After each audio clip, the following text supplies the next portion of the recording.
Aussi en Apocalypse 21, il est écrit, mais pour les lâches.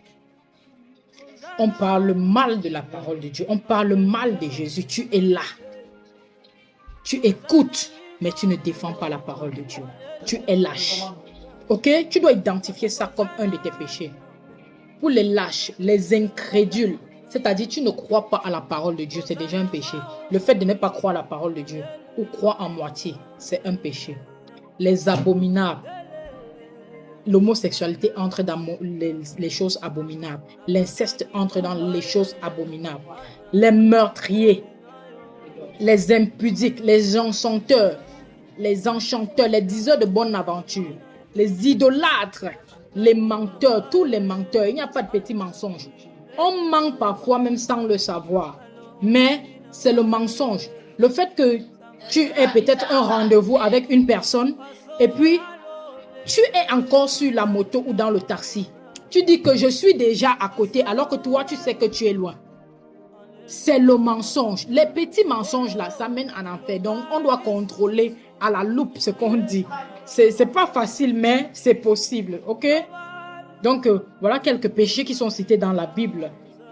Mais maintenant, à vous d'identifier maintenant dans votre propre vie personnelle.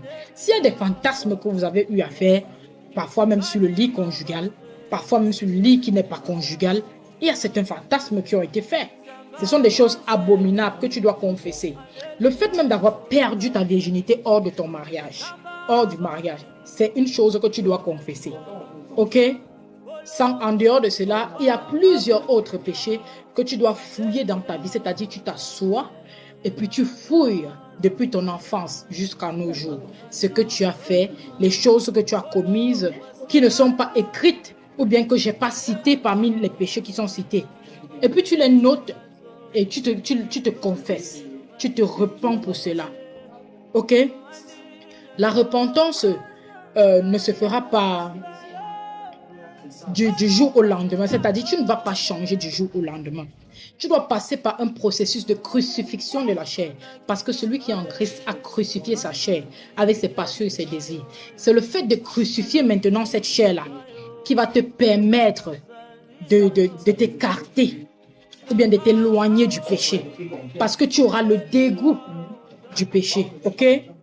Bon, je t'invite mon frère, je t'invite ma soeur à commencer ta repentance. Si tu as besoin d'être conduit dans la repentance, mon inbox est ouvert pour te conduire à la repentance. Mais après la repentance, tu dois te faire baptiser. Ok? Tu dois te faire baptiser par immersion. Ok? Portez-vous bien et soyez bénis. Bye bye. N'oubliez pas de vous abonner. Bye.